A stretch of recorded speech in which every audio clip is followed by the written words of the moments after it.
sabem da felicidade do meu coração, né? Com esse Gilmar, tantas pessoas aqui, rapaz, estou feliz, Adeus, Edmilson, uma turma aqui muito boa, Carlinhos está ali, né? Tem Carlinhos ali, que benção. Então, queridos, muito feliz mesmo, né? Ricardo, né, Ricardo? E teve algumas pessoas aqui que estão aqui que eu já não sei qual é a sua. Deus é bom, Deus é bom. Deus é bom. Estou falando isso com muita alegria mesmo no meu coração, porque para vocês que não sabem, quem está lá no mundo é muito difícil para estar aqui. É muito difícil. E um dos sonhos que eu sempre tive, eu não sei se os irmãos aqui conhecem, eu acho que os irmãos de mais tempo devem conhecer. Tinha um senhor de idade, o nome dele era Araltides. Não sei se os irmãos lembram de Araltides. Araltides, ele morava aqui em cima, ele consertava televisão. E eu me lembro que os filhos de Araltides passavam na porta lá da minha casa, eles cresceram no Evangelho, pastor Dai. Eles passavam na porta lá de casa para ir para a igreja batista, porque eles sempre congregaram na igreja batista. E eu vi os filhos deles passando na porta, todo arrumadinho, né? Porque crente só anda arrumado, né? Só anda bonito, graças a Deus, por isso que eu sou cristão agora. E eles passavam todo alinhado, todo bonito. E eu olhava assim, os filhos de Araltides, e eu falava assim, meu Deus, um dia eu quero ser um cristão para me sair dessa vida e andar assim também. Eita Jesus!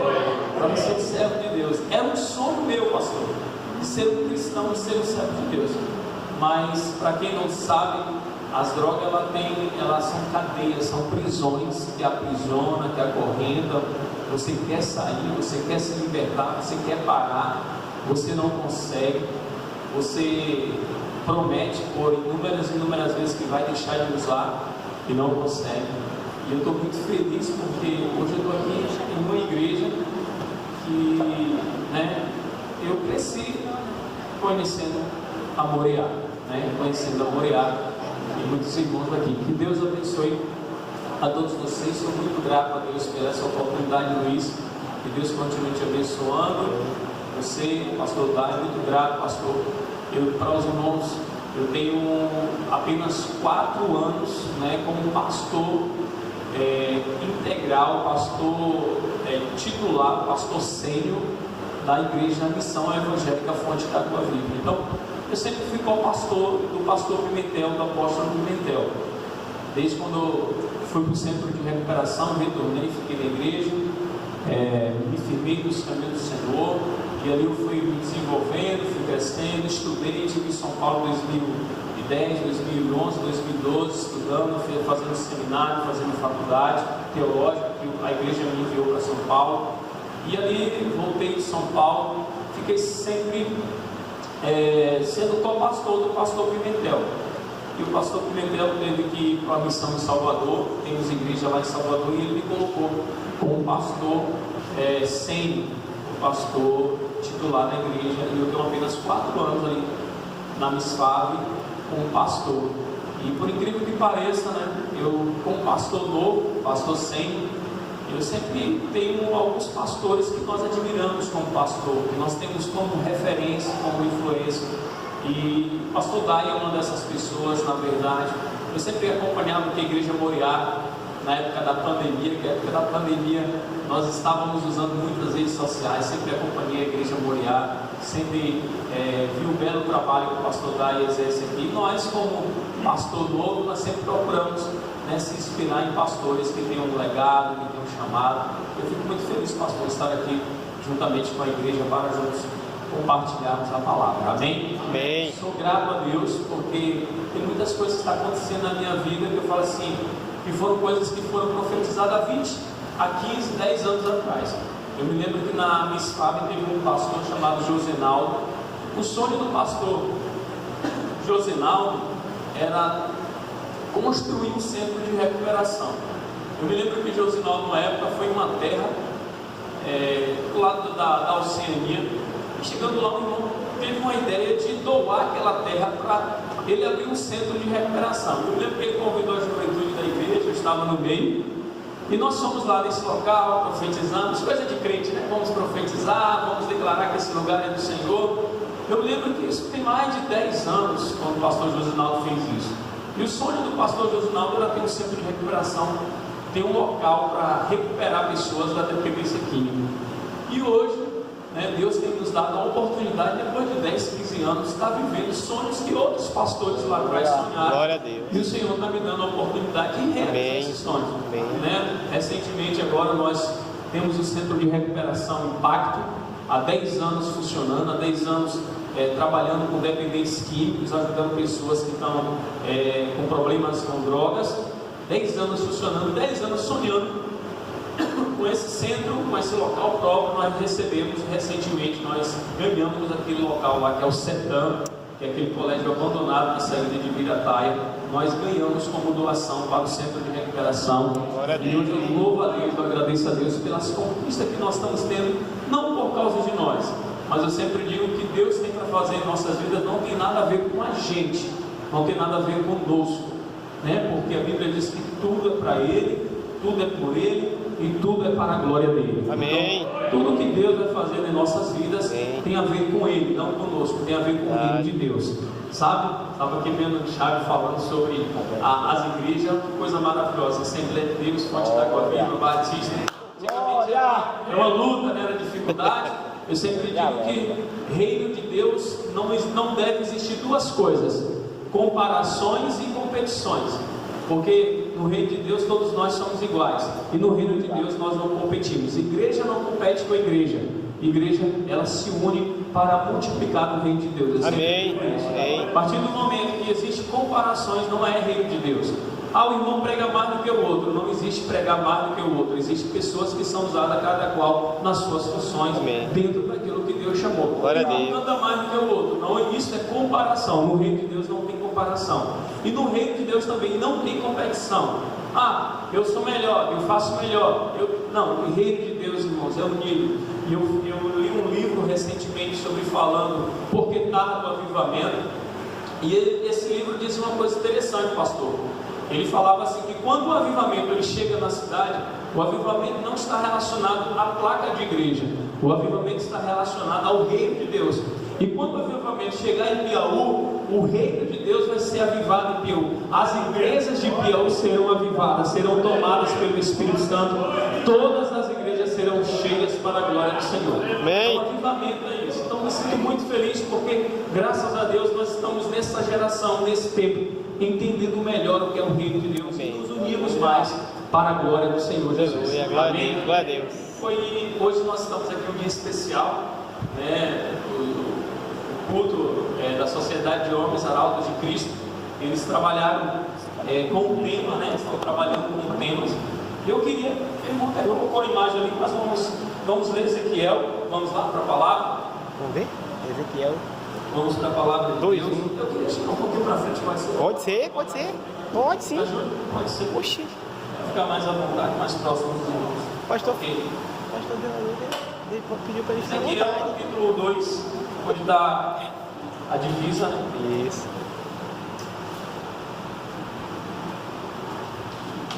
Ezequiel capítulo 2, versículo 1. O tema: homens de fé, ouvindo o chamado de Deus. É isso? Homens de fé ouvindo o chamado de Deus. Amém? Amém. Baseado nesse texto, Ezequiel capítulo 2, nós vamos estar lendo o capítulo 2, versículo 1 e versículo 2. Amém? Amém. Quem achou, diga amém. Amém. Eu sempre digo, pastor Dai, que às vezes em outra igreja, nós que somos pastores, congregamos melhor do que na nossa igreja. Eu falo porque às vezes nós estamos na nossa igreja, a gente fica olhando para o irmão que está aqui, não veio, porque a gente sabe onde é que o irmão senta, onde é que o irmão não senta. A gente fala, cadê o irmão? Cadê aquele irmão que não chegou ainda? E às vezes a gente fica preocupado, por que não chegou? Então eu sempre digo assim, que nós pastores, às vezes, que eu falo por mim, eu congrego melhor em outra igreja do que na minha própria igreja, na igreja que eu pastorei, porque nós ficamos mais livres, nós não se preocupamos. O pastor, ele termina o culto, ele fica observando o irmão que não veio e manda mensagem: você só volta hoje, porque não apareceu. O pastor é assim. Amém? Amém. Quem encontrou o texto, diga amém. Amém. Olha o que diz a palavra do Senhor. E disse-me: filho do homem, põe-te De pé. de pé, e falarei contigo. Então entrou em mim o Espírito, quando ele falava comigo, e me pôs em pé, e ouvi o que me falava. Amém. Amém? Amém. Vamos ler novamente, quero que Vamos. você nos ajude. Diz assim comigo: disse-lhe, filho do homem, põe-te Põe-te de pé e e falarei falarei contigo. Glória. Amém? Amém. Queridos, eu vou entrar um pouco nessa palavra, escorrer um pouco esse texto.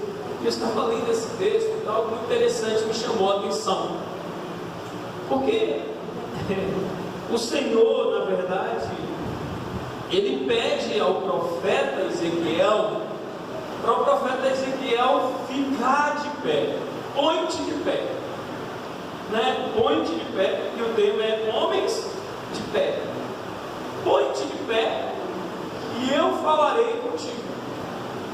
Eu estava olhando alguns momentos que a palavra vai usar essas expressões, põe-te de pé, levanta-te, e aí é interessante que o Senhor ele vai usar essa expressão, levanta-te, lá no livro de Jeremias, falando ao profeta Jeremias, capítulo 18, que Deus ele quer dar uma visão a Jeremias de algo que estava acontecendo sobre a nação de Israel, e o Senhor fala para Jeremias: levanta-te, e depois desce a casa do oleiro.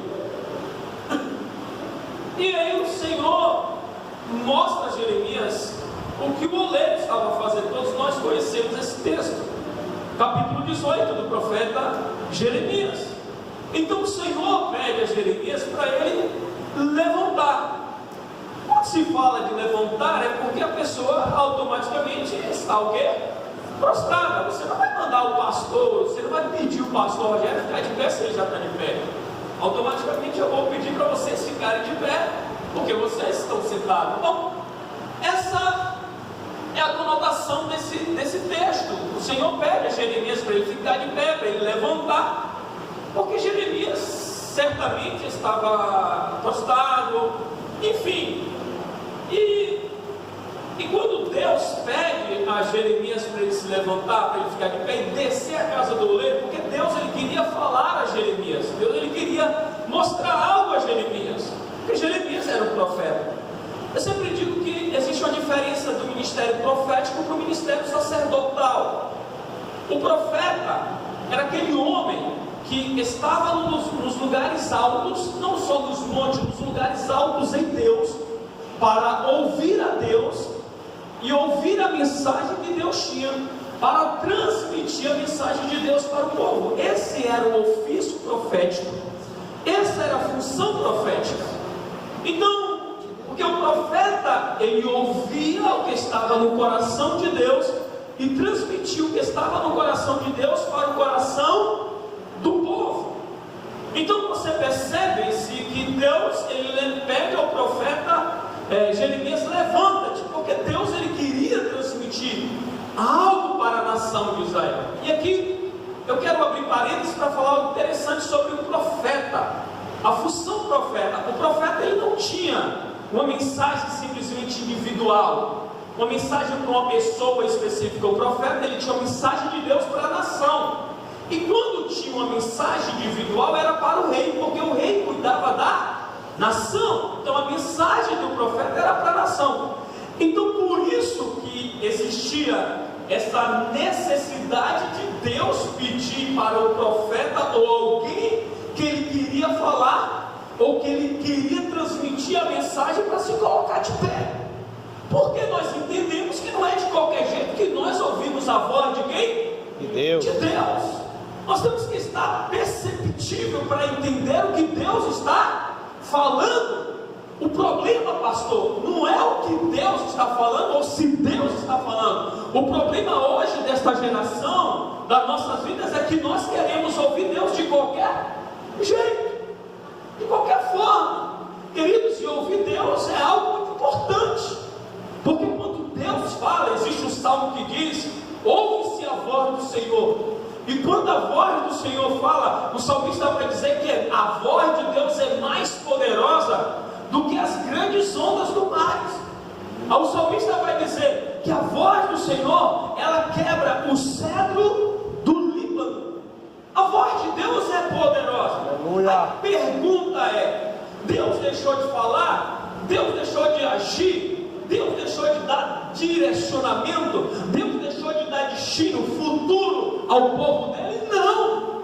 O problema é que talvez hoje está necessitando homens ou ouvir a voz de Deus dizendo assim: levanta-te, se posicione, esteja atento àquilo que Deus está falando.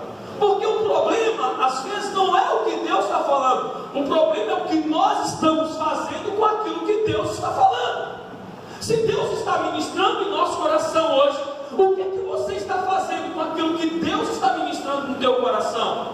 É por isso que os profetas, eles tinham muito essa percepção, sabe, de se posicionar, porque eles tinham esse ofício, o profeta, eles tinham esse ofício de ouvir Deus. E uma das coisas que eu mais amo na função e no chamado do profeta é que o profeta, ele sempre queria estar em lugares aonde outros não estiveram. Ele queria subir em lugares mais altos, ao qual o outro não tinha subido. Não é lugares altos de monte, é lugares altos em Deus.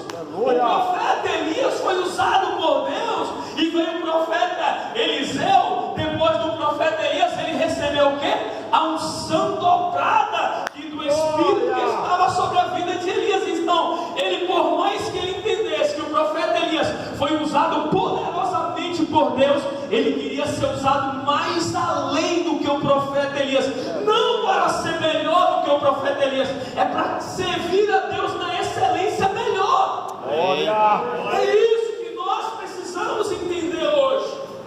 E a expressão que Deus utiliza, levanta-te, com Jeremias, Deus também utiliza com o profeta Elias. Vocês lembram que Elias, ele entra na caverna, entra naquele processo de depressão? Deus, ele fala assim para Elias: levanta-te, Elias.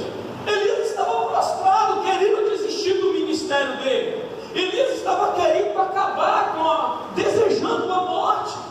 Um homem de Deus, um homem que Deus tinha usado de uma forma poderosa, estava por causa de uma perseguição da Jezabel, estava querendo acabar com o seu ministério. E quando Elias está naquela condição, o que a Bíblia vai dizer? Que Deus fala o que para Elias? Levanta-te, come e bebe. Aleluia. Levanta-te, come e bebe. Talvez, irmãos, tem muitas pessoas aqui que não estão na condição de Elias, com depressão. Porque um sinal da depressão é o desejo de morrer, é o desejo de não viver mais. Talvez tem pessoas que não têm esse desejo, ou talvez tenha pessoas aqui que estão com esse desejo. Mas Deus, ele chega para Elias e fala assim: olha, Elias, não é essa a condição que eu te quero, não é essa situação que eu quero ver você. Então levanta dessa condição. Aleluia. Fique de pé, come e bebe, porque grande é a tua caminhada, grande é a tua jornada. Amém. E aqui, querido, nós queremos abrir um parêntese e dizer o seguinte: quantas das vezes as lutas querem nos paralisar? Quantas das vezes a dificuldade quer nos paralisar? Quantas das vezes uma palavra de alguém vem em nosso coração como uma flecha e nós queremos desistir? Nós queremos abandonar Jesus, nós queremos abandonar a igreja, nós queremos abandonar tudo, casamento, família. Ei, mas eu quero te dizer uma coisa: o Espírito que falou a Jeremias, o Espírito que falou a Elias, ele também está te falando: levanta-te, sai dessa condição. Não é essa condição que ele está querendo que você fique, que você permaneça. Ele quer que você se põe de pé. Amém. Aleluia. Se põe de pé. Quantas das vezes, irmãos, nós queremos desistir, nós queremos paralisar. Irmãos, eu digo sempre uma coisa lá na igreja, e vou falar aqui para vocês: não existe outra direção no reino de Deus que não é o avanço, se não é para frente. Aleluia. E prosseguir, Paulo diz assim: olha, quanto a mim, em Filipenses ele diz: quanto a mim, eu não me julgo ter alcançado nada. Eu estava lendo sobre isso, pastor, eu fiquei muito chocado comigo mesmo. Paulo, segundo a carta aos Filipenses que ele escreve, se eu não me engano, Paulo escreveu a carta aos Filipenses na segunda viagem missionária. E aí Paulo fala assim: quanto a mim, eu não me julgo ter alcançado nada. Eu falei: nossa, o cara está dizendo que não alcançou nada. E olha que ele já tinha implantado inúmeras e inúmeras igrejas. Paulo ganhou a Ásia, ganhou Roma, o cara foi o implantador de igreja, o apóstolo mesmo. Mas ele chega na carta aos Filipenses e diz assim: quanto a mim, eu não me julgo ter alcançado nada, mas uma coisa eu faço: eu esqueço-me das coisas que para trás ficam e prossigo para aquelas que estão o quê? Adiante de mim, avante. Então no reino de Deus, irmãos, não tem atrás, o reino de Deus só tem à frente. Então não adianta você pensar em desistir, olhar para trás. Hoje é noite de você se levantar, se colocar de pé, porque Deus, Ele quer falar contigo. Come e bebe, porque grande é a tua caminhada, grande é a tua jornada. Oh, glória! Não deixe ninguém te paralisar. Aleluia! Não deixe ninguém dizer que você não consegue, que você não vai vencer, que a sua vida já acabou. Não! Deus é um Deus de oportunidade. Deus é um Deus de recomeço. Quantas das vezes eu ouvi pessoas falando isso para mim? Ah, esse filho de Deus não vai conseguir. É um drogado, um viciado. Aí ele vai morrer. Mas graças a Deus, Deus é um Deus que dá oportunidade. Amém ou não amém? Amém ou não amém? Amém. Deus está te dando oportunidade. Levanta. Olhe para o alvo. Só que às vezes, pastor, eu tenho comentado que existe crente eutico dentro da igreja. O crente eutico é aquele que está em cima do muro. O problema do crente eutico, o crente que está parado, o crente eutico é o que está em cima do muro, parado, paralisado. Estava ouvindo o sermão de Paulo. Paulo está pregando o sermão. Imagine Paulo pregando, o maior apóstolo, o homem que implantou, nós falamos aqui que implantou várias igrejas, está pregando. A oportunidade de eutico vai lá, está lá em cima do muro parado. A Bíblia diz que eutico faz o quê? Cochila, dorme e cai do muro e quebra o pescoço e morre. Infelizmente tem muitos crentes parados dentro da igreja. Tem muitos crentes ouvindo o maior sermão, Deus falando com ele, pastor, Deus usando o pastor, Deus usando o irmão, o pastor orando para pregar o sermão de domingo, o sermão de quarta, o pastor pedindo a Deus: Senhor, me dá uma revelação para me trazer para a tua igreja. E Deus dá a revelação ao pastor, e o pastor prega e tem um crente parado. Eita, Jesus! Cuidado, irmãos, que só tem um alvo. O reino de Deus é o avanço, é a frente. Cuidado, porque os parados, que ficam paralisados, estagnados no reino de Deus, pode dormir e acabar morrendo como o eutico morreu. Verdade, Jesus. Quantas pessoas estão morrendo dentro da igreja? Por quê? Não entende a dinâmica do reino. Qual é a dinâmica do reino? É avanço, é progresso, é seguir para o alvo, é seguir para frente. Satanás pode se levantar, mas quem é Satanás para destruir a igreja? Quem é Satanás para parar a igreja? Quem é Satanás para impedir o avanço da igreja? Jesus vai dizer que as portas do inferno não podem prevalecer contra a igreja do Senhor, e nós somos a igreja do Senhor. Glória! Amém? Glória! Então nada pode nos paralisar. Verdade. Nada. E Deus fala ao profeta Ezequiel: levanta, Ezequiel, levanta-te, põe-te em pé, põe-te em pé. Ele diz assim: põe-te em pé, homem, e eu falarei contigo. Presta atenção, queridos. Existe outra expressão também lá no livro de Atos dos Apóstolos, capítulo 9, que Deus utiliza essa mesma expressão com Paulo. Quando Paulo estava caminhando a Damasco, e a Bíblia diz que ele estava com a carta na mão para perseguir os cristãos, e diz a Bíblia que quando ele está em cima do cavalo, ele viu o clarão, aquela luz resplandecendo. Quando ele olha, ele cai do cavalo, e a voz do céu dizia: Saulo, Saulo, por que tu me persegue? Aí ele cai. Quando ele cai, na verdade, o Senhor fala: levanta-te. Deus pede para ele levantar. E a expressão também é essa em Ezequiel. Eu estava fora, estava estudando sobre isso até, curiosamente, a gente é curioso para estudar. Levanta-te. Então existem alguns momentos, preste atenção que eu vou dizer para vocês aqui. Existem alguns momentos que as pessoas estão prostradas porque o pecado fez com que elas se prostrassem. Porque o pecado faz as pessoas se prostrar, está caído, de uma forma terrível. E realmente é a necessidade de ouvir essa voz. Levanta-te e põe de pé, porque eu quero falar contigo, meu irmão. Mesmo sendo nessa condição, a pessoa não pode ficar parada, porque a Bíblia diz que o sangue de Jesus, ele purifica, perdoa e limpa todos os nossos pecados.